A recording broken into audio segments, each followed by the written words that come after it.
Hi friends, welcome to ಪಿಷ್ಟುತ creatives. ಇವತ್ತಿನ ವಿಡಿಯೋದಲ್ಲಿ ಮೀಶೋನಲ್ಲಿ ತಗೊಂಡಿರೋಂಥ ಕ್ಲಾತ್ ಇದು. ಇದರಲ್ಲಿ ಬ್ಯೂಟಿಫುಲ್ ಆಗಿರೋಂಥ ಲೆಹಂಗನ ಕಟಿಂಗ್ ಮತ್ತು ಸ್ಟಿಚಿಂಗ್ ಮಾಡ್ಕೊಳ್ಳೋದು ಯಾವ ರೀತಿ ಅನ್ನೋದನ್ನು ತೋರಿಸ್ತೀನಿ.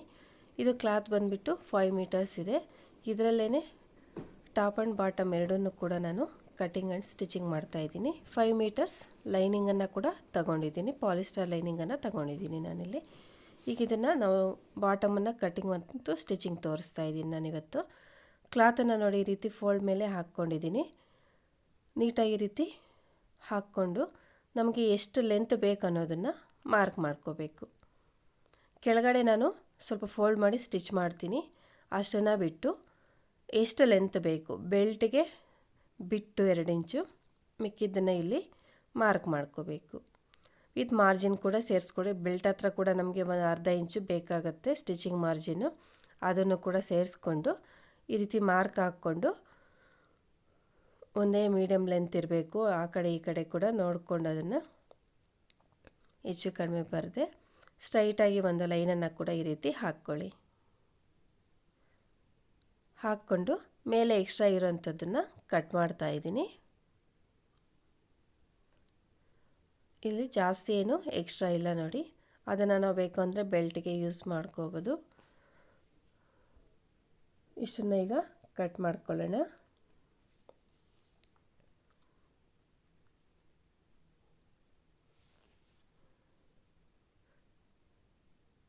ಕೆಳಗಡೆ ಫಿನಿಶಿಂಗು ಕೂಡ ಸರಿಯಾಗಿರೋದಿಲ್ಲ ಅಲ್ವಾ, ಹಾಗಾಗಿ ಅದನ್ನು ಕೂಡ ನಾವು ಒಳಗಡೆಗೆ ಸ್ವಲ್ಪ ಫೋಲ್ಡ್ ಮಾಡಿ ನಾನು ಬೇರೆ ಪೀಸನ್ನು ಕೂಡ ಹಾಕಿ ಅದಕ್ಕೆ ಸ್ಟಿಚ್ ಮಾಡ್ಕೊತೀನಿ. ನೀವು ಅದನ್ನು ಸ್ಟಿಚ್ ಮಾಡ್ಕೊಳ್ಳೋದಕ್ಕೆ ಮೇಲೆ ಇವಾಗ ಕಟ್ ಮಾಡ್ತಿದ್ದೀವಲ್ವ ಆ ಪೀಸನ್ನು ಬೇಕಾದರೂ ಬಳಸ್ಕೋಬೋದು. ಬಟ್ ಬೆಲ್ಟ್ಗೆ ಯೂಸ್ ಮಾಡಿದ್ಮೇಲೆ ಜಾಸ್ತಿ ಇರೋದಿಲ್ಲ ಅಲ್ವ, ಹಾಗಾಗಿ ನಾನು ಬೇರೆ ಪೀಸನ್ನು ಇಲ್ಲಿ ಕೆಳಗಡೆ ಪಾಲಿಸ್ಟರ್ ಲೈನಿಂಗ್ ಇದೆಯಲ್ವ ಅದನ್ನೇ ತಗೊಂಡು ಬಳಸ್ಕೊತೀನಿ. ನೋಡಿ, ಪಾಲಿಸ್ಟರ್ ಲೈನಿಂಗು ರೆಡಿನೇ ನಮಗೆ ಇಷ್ಟೇ ಬರೋದು, ಕಡಿಮೆ ಇದೆಯಲ್ವ, ಹಾಗಾಗಿ ಇದನ್ನು ಕಟ್ ಮಾಡೋ ಅವಶ್ಯಕತೆ ಏನೂ ಇಲ್ಲ. ಹಾಗೇ ಸ್ಟಿಚ್ ಮಾಡ್ಕೋಬೋದು. ಈಗ ನೋಡಿ, ಮೇನ್ ಕ್ಲಾತ್ಗೆ ನಾನು ಲೈನಿಂಗನ್ನು ಆಲ್ರೆಡಿ ಅಟ್ಯಾಚ್ ಮಾಡಿಬಿಟ್ಟಿದ್ದೀನಿ. ಯಾಕೆ ಅಂದರೆ ಅವೆರಡು ಕೂಡ ಸೇಮ್ ಲೆಂತೇ ಇದೆ. ಅಂದರೆ ಎರಡನ್ನೂ ನಾನು 5 ಮೀಟರ್ಸೇ ತಗೊಂಡಿದ್ದೀನಿ. ಹಾಗಾಗಿ ಅದನ್ನು ನಾನು ಸ್ಟಿಚ್ ಮಾಡಿಕೊಂಡು ಇಟ್ಕೊಂಡಿದ್ದೀನಿ. ಈಗ ನೋಡಿ, ಕೆಳಗಡೆ ಸ್ಟಿಚ್ ಮಾಡೋದನ್ನು ತೋರಿಸ್ತಾ ಇದ್ದೀನಿ. ನಿಮ್ಗೆ ಎಷ್ಟು ಉದ್ದ ಬೇಕೋ ಕ್ಲಾತು ಅಷ್ಟು ನಾವು ಫಾಲ್ ತಗೊತೀವಲ್ವ ಸ್ಯಾರಿಗಳಿಗೆ, ಆ ಟೈಪು ತಗೊಂಡು ಒಂದು ಸೈಡ್ ಆಲ್ರೆಡಿ ಸ್ಟಿಚ್ ಮಾಡಿ ಇಟ್ಕೊಂಡಿದ್ದೀನಿ ಅರ್ಧ ಇಂಚು. ಈಗ ಇನ್ನೊಂದು ಸೈಡು ಕೆಳಗಡೆ ನೋಡಿ ಈ ರೀತಿ ಅರ್ಧ ಇಂಚು ಸ್ಟಿಚಿಂಗ್ ಮಾರ್ಜಿನ್ ಬಿಡಬೇಕು. ಕೆಳಗಡೆ ಅರ್ಧ ಇಂಚಷ್ಟು ಎಕ್ಸ್ಟ್ರಾ ಪ್ಲೈನಾಗಿ ಬಂದಿದೆ, ಅದನ್ನು ನಾನು ಇಲ್ಲಿ ಒಳಗಡೆಗೆ ಫೋಲ್ಡ್ ಮಾಡಿ ಸ್ಟಿಚ್ ಮಾಡೋಣ ಅಂತ ಅಷ್ಟಕ್ಕೆ ನೋಡಿ ಕರೆಕ್ಟಾಗಿ ಈ ರೀತಿ ಜೋಡಿಸ್ಕೊಂಡು ಸ್ಟಿಚ್ ಮಾಡ್ಕೊಳ್ತಾ ಬರಬೇಕು. ಕಾಣಿಸ್ತಿದೆ ಅಲ್ವಾ? ಆ ಕೆಳಗಡೆ ಇರೋವಂಥದ್ದು ಅರ್ಧ ಇಂಚಷ್ಟು ಪ್ಲೈನಾಗಿದೆ, ಅದನ್ನು ಈ ರೀತಿ ಫೋಲ್ಡ್ ಮಾಡಿಕೊಂಡು ಒಳಗಡೆಗೆ ಸ್ಟಿಚ್ ಮಾಡೋಣ. ಹಾಗಾಗಿ ಅರ್ಧ ಇಂಚು ಸ್ಟಿಚಿಂಗ್ ಮಾರ್ಜಿನ್ ಬಿಟ್ಟು ನೋಡಿ, ಕಾಣಿಸ್ತಿದೆ ಅಲ್ವಾ? ಈಗ ಇದನ್ನು ಈ ರೀತಿ ಒಳಗಡೆಗೆ ಫೋಲ್ಡ್ ಮಾಡಿ ಅದ್ರ ಮೇಲೆ ಮತ್ತೆ ಇನ್ನೊಂದು ಸ್ಟಿಚ್ಚನ್ನು ಹಾಕ್ಕೋಬೇಕು. ಈ ರೀತಿ ನಾವು ಫಾಲ್ ಥರ ಇದಕ್ಕೆ ಸ್ಟಿಚ್ ಮಾಡೋದ್ರಿಂದ ಫಿನಿಶಿಂಗು ಚೆನ್ನಾಗಿರುತ್ತೆ, ಲುಕ್ಕು ಕೂಡ ನೋಡೋದಕ್ಕೆ ಚೆನ್ನಾಗಿ ಕಾಣಿಸುತ್ತೆ. ಹಾಗಾಗಿ ನಾನು ಇದನ್ನು ಹೀಗೆ ಸ್ಟಿಚ್ ಮಾಡ್ತಾಯಿದ್ದೀನಿ. ಒಳಗಡೆಗೆ ಈ ರೀತಿ ಫೋಲ್ಡ್ ಮಾಡ್ಕೊಳ್ತಾ ಸ್ಟಿಚ್ಚು ಎಡ್ಜ್ಗೇನೆ ಹಾಕ್ಕೊಳ್ತಾ ಬನ್ನಿ. ಈಗ ಎಡ್ಜ್ಗೆ ಒಂದು ಸ್ಟಿಚ್ಚನ್ನು ಹಾಕ್ಕೊಂಡ್ಮೇಲೆ ನೆಕ್ಸ್ಟ್ ಒಳಗಡೆ ಸೈಡು ಕೂಡ ನಾವು ಸ್ಟಿಚ್ ಮಾಡ್ಕೋಬೇಕು. ಎಲ್ಲೂ ಕೂಡ ಸುಕ್ಕು ಬರ್ದಿರ ನೀಟಾಗಿ ರೀತಿ ಎರಡೂ ಕಡೆಗೂ ಕೂಡ ಕೈಯನ್ನು ಹಿಡ್ಕೊಂಡು ಸ್ಟಿಚ್ಚನ್ನು ಹಾಕ್ಕೊಳ್ಳಿ. ಹೀಗೆ ಒಳಗಡೆ ಕೂಡ ಈ ರೀತಿ ಸ್ಟಿಚ್ಚನ್ನು ಹಾಕ್ಕೊಳ್ತಾ ಬನ್ನಿ. ಹೀಗೆ ಸ್ಟಿಚ್ ಮಾಡಿಕೊಂಡ್ರೆ ಇದು ಕೆಳಗಡೆ ನಾವು ಪೀಸನ್ನು ಅಟ್ಯಾಚ್ ಮಾಡೋದು ಕಂಪ್ಲೀಟ್ ಆಗುತ್ತೆ. ಎಷ್ಟು ಕ್ಲಾತ್ ಇದೆಯೋ ಅಷ್ಟಕ್ಕೂ ಇದೇ ರೀತಿ ಸ್ಟಿಚ್ ಮಾಡ್ಕೋಬೇಕು ನಾವು. ಈಗ ಲೈನಿಂಗ್ ಕೂಡ ನಾನು ಆಲ್ರೆಡಿ ಅಟ್ಯಾಚ್ ಮಾಡಿ ಇಟ್ಟಿದ್ದೀನಿ ನೋಡಿ. ಈ ರೀತಿ ಸ್ಟಿಚ್ ಮಾಡಿಕೊಂಡ್ರೆ ಇದು ರೆಡಿ ಆಗುತ್ತೆ. ಈಗ ಪ್ಲೀಟ್ಸನ್ನು ಇಟ್ಕೊಳ್ಳೋಣ. ನಾನು ಲೈನಿಂಗು ಮೇನ್ ಕ್ಲಾತ್ ಎರಡನ್ನೂ ಒಂದೇ ಸಲ ಇಟ್ಕೊತಾ ಇದ್ದೀನಿ. ಸ್ಟಾರ್ಟಿಂಗಲ್ಲಿ 1 ಇಂಚಷ್ಟು ಬಿಟ್ಬಿಟ್ಟು ಕ್ಲಾತ್ ಎಷ್ಟಿದೆಯೋ ನೀವು ಕ್ಯಾಲ್ಕುಲೇಟ್ ಮಾಡಿಕೊಂಡು ಎಷ್ಟು ಇಂಚ್ ಇದೆ ಅಂತ ಕ್ಲಾತ್ ನೋಡಿಕೊಂಡು ಅದಕ್ಕೆ ನಾವು ಯಾವ ಸೈಜು ಪ್ಲೇಟ್ ಸಿಗ್ತಾ ಇದ್ದೀವಿ ಮತ್ತು ಸೊಂಟದ ಸುತ್ತಳತೆ ಎಷ್ಟಿದೆ ಅನ್ನೋದನ್ನು ನೋಡಿಕೊಂಡು ಕ್ಯಾಲ್ಕುಲೇಟ್ ಮಾಡಿಕೊಂಡು ಈ ರೀತಿ ಫೋಲ್ಡ್ ಮಾಡಿಕೊಂಡಾಗ ಈವನ್ನಾಗಿ ಎಲ್ಲ ಪ್ಲೇಟ್ಸು ಕೂಡ ಒಂದೇ ಸೈಜ್ ಬರುತ್ತೆ.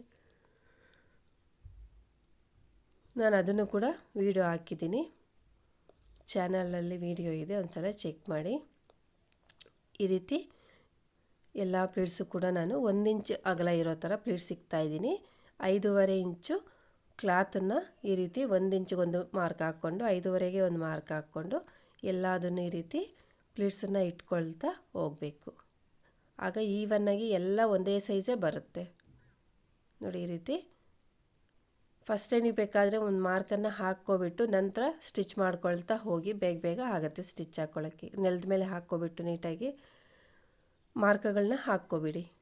ಈಗ ಬೆಲ್ಟ್ಗೆ ನೋಡಿ ನಾನು 2 ಪೀಸ್ ತಗೊಂಡಿದ್ದೀನಿ. ಇಲ್ಲಿ ಅಗಲ ಇದ್ದಿದ್ದು ಪೀಸು ಅಲ್ಲಿ ಮೇಲೆ ಸಿಗಲಿಲ್ಲಲ್ವ ನಮಗೆ ಜಾಸ್ತಿ, ಹಾಗಾಗಿ ಮೇಲೆ ಕಟ್ ಮಾಡ್ಕೊಂಡಿರೋ ಪೀಸನ್ನೇ ನಾನು ಈ ರೀತಿ ಡಬಲ್ ಪೀಸನ್ನು ತಗೊಂಡು ಒಂದು ಫ್ರಂಟ್ಗೆ ಒಂದು ಬ್ಯಾಗ್ಗೆ ಈ ರೀತಿ ಇಟ್ಕೊಂಡಿದ್ದೀನಿ. ಬೆಲ್ಟನ್ನು ನಾವು ಇದೇ ಮಾಡಲಲ್ಲೇ ಸ್ಟಿಚ್ ಮಾಡಬೇಕು ಅಂತ ಏನಿಲ್ಲ, ಯಾವ ರೀತಿ ಬೇಕಾದರೂ ಸ್ಟಿಚ್ ಮಾಡ್ಕೋಬೋದು. ಈ ರೀತಿ ಎರಡನ್ನೂ ಕೂಡ ಸ್ಟಿಚ್ ಮಾಡ್ಕೊತಾ ಇದ್ದೀನಿ, 2 ಪೀಸನ್ನು.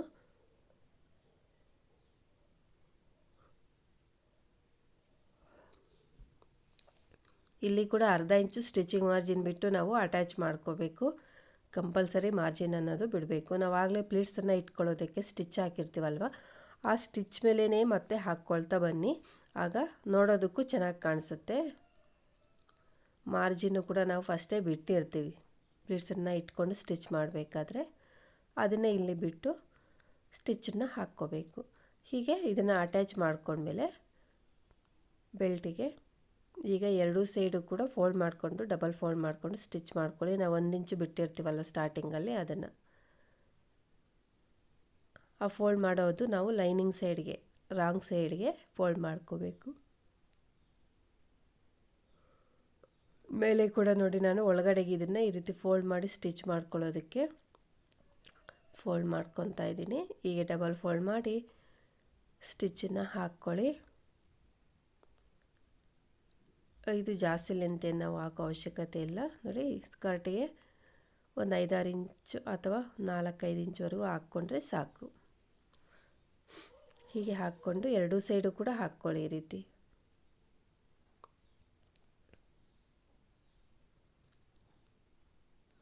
ಹೀಗೆ ಫೋಲ್ಡ್ ಮಾಡಿ ಒಳಗಡೆಗೆ ಹಾಕ್ಕೊಳ್ಳಿ. ಇಲ್ಲಿ ನೋಡಿ ಕ್ಲಾತನ್ನು ನಾನು ಮಾರ್ಜಿನ್ ಇದೆಯಲ್ಲ ಅದು ಒಳಗಡೆಗೆ ಫೋಲ್ಡ್ ಮಾಡ್ಕೊತಾ ಇದ್ದೀನಿ.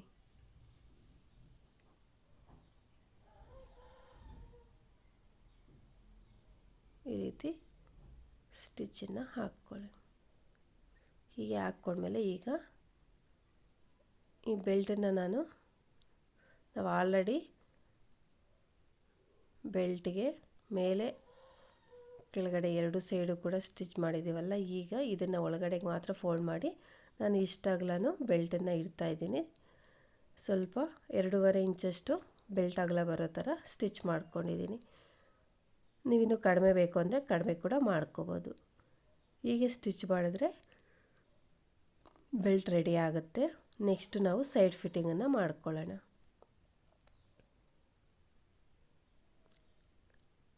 ಇದಕ್ಕೆ ನಾನು ಉಕ್ಸನ್ನು ಇಟ್ಕೊತಾ ಇದ್ದೀನಿ. ಬೆಲ್ಟ್ಗೆ ನೀವು ಲಾಡಿ ಹಾಕ್ಕೋಬೇಕಂದ್ರೆ ಓಪನ್ ಇಟ್ಟಿರಬೇಕು. ಇದಕ್ಕೆ ಓಪನ್ ಮಾಡಿಲ್ಲಲ್ವ, ನಾವು ಆಲ್ರೆಡಿ ಕ್ಲೋಸ್ ಮಾಡಿಬಿಟ್ಟು ಅಲ್ವ 2 ಸೈಡು, ಹಾಗಾಗಿ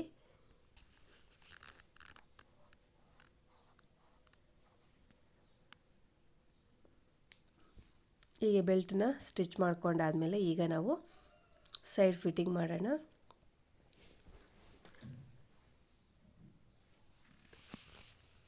ಈ ಕಡೆ ನೀವು ಎಷ್ಟು ಗ್ಯಾಪ್ ಕೊಡಬೇಕು ಅನ್ನೋದನ್ನು ನೋಡಿಕೊಂಡು, ಇಲ್ಲಿ ನಾನು ಜಾಸ್ತಿ ಗ್ಯಾಪ್ ಏನೂ ಇಟ್ಟಿಲ್ಲ. ಈಗ ಲೈನಿಂಗು ಮೇನ್ ಕ್ಲಾತು 4 ಪೀಸ್ ಇರುತ್ತಲ್ವ, ಅಷ್ಟನ್ನು ಕರೆಕ್ಟಾಗಿ ಜೋಡಿಸ್ಕೊಂಡು ಅರ್ಧ ಇಂಚು ಸ್ಟಿಚಿಂಗ್ ಮಾರ್ಜಿನ್ ಬಿಟ್ಟು ಡಬಲ್ ಸ್ಟಿಚ್ ಹಾಕ್ಕೊಳ್ಳಿ. ಇಲ್ಲಿ ಕೂಡ ಕಂಪಲ್ಸರಿ ಸಿಂಗಲ್ ಹಾಕಿ ಬಿಡದೆ ಹೀಗೆ ಸ್ಟಿಚ್ ಮಾಡಿಕೊಂಡ್ರೆ ನಮಗೆ ಸ್ಕರ್ಟ್ ಅನ್ನೋದು ರೆಡಿ ಆಗುತ್ತೆ. ತುಂಬಾ ಈಸಿಯಾಗಿ ನಾವು ಇದನ್ನು ಸ್ಟಿಚ್ ಮಾಡ್ಕೋಬೋದು.